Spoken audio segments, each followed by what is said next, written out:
What if I told you knowing Darth Vader's secret in The Empire Strikes Back before you watched it might actually make you enjoy the movie better? You know those sneaky little details about the plot of a movie, book, or series that get leaked before you have the chance to experience them for yourself? Even movie trailers these days might spoil the story, and those are coming from the studios themselves. I'm gonna take a somewhat controversial stand here and say, I don't mind spoilers. Here's the thing, spoilers can actually make a story better, like dramatically better. And to drive home this point, I'm going to spoil a huge plot point in the Harry Potter series right now. I'm serious. I'm gonna do it. In The Half-Blood Prince, book 6 of J.K. Rowling's Harry Potter books, Snape kills Dumbledore. I'm a monster, right? Or am I?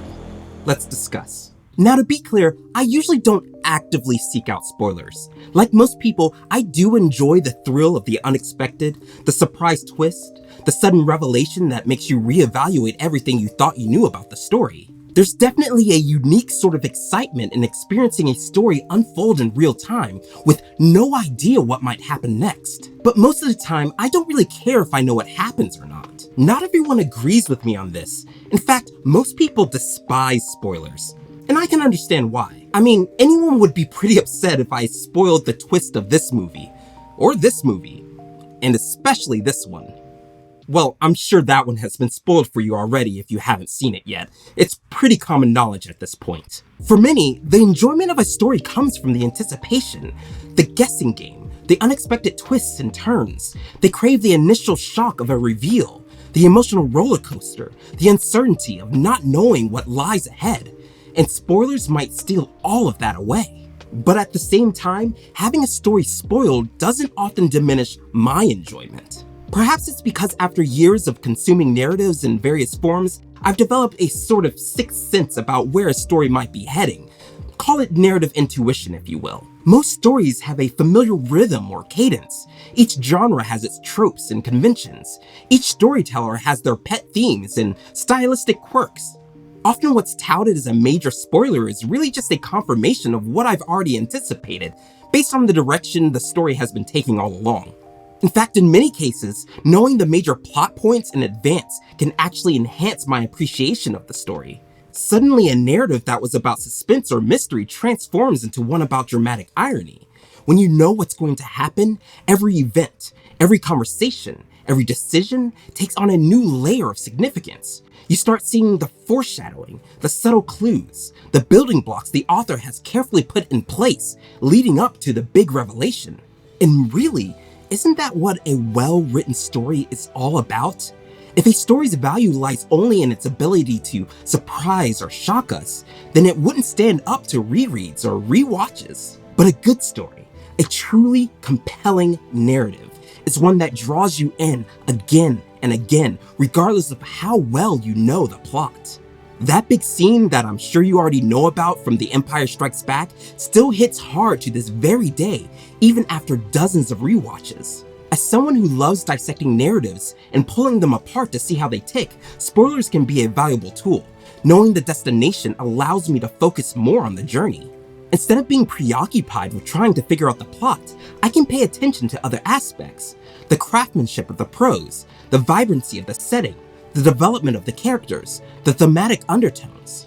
Elements that might otherwise be overshadowed by the push and pull of the narrative become more noticeable, more appreciable. Let's take an example that stirs up emotion even today. Snape killing Dumbledore in The Half-Blood Prince. When you first read that, it's like a gut punch. It's shocking, disorienting, and totally unexpected. It flips your understanding of these characters and the story upside down. But now, imagine knowing this information beforehand. Suddenly, every interaction between Snape and Dumbledore, every moment of tension, every cryptic comment takes on a new depth of meaning. You view Snape with a different lens. You scrutinize Dumbledore's actions more closely, and you pay attention to their complicated relationship in a whole new way. Knowing the betrayal that's coming, you're compelled to try and understand why. Why would Snape do this? What drove him to this point? These questions fuel your reading and make you more engaged in the story.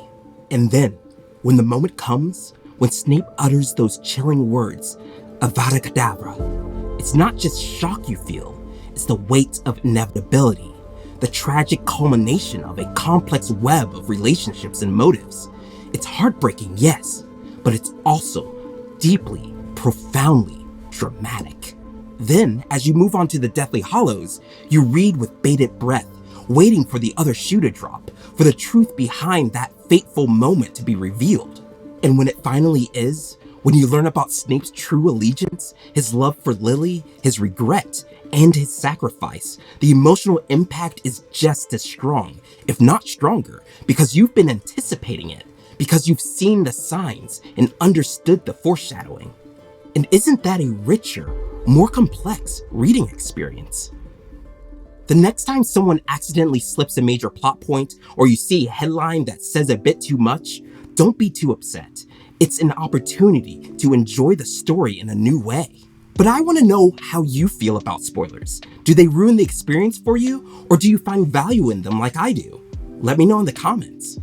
And if you don't mind spoilers and you haven't read Brandon Sanderson's Mistborn trilogy, you might want to check out my videos on it and see what new insights you gain by learning a little about it before you read it. Until next time, err on the side of awesome.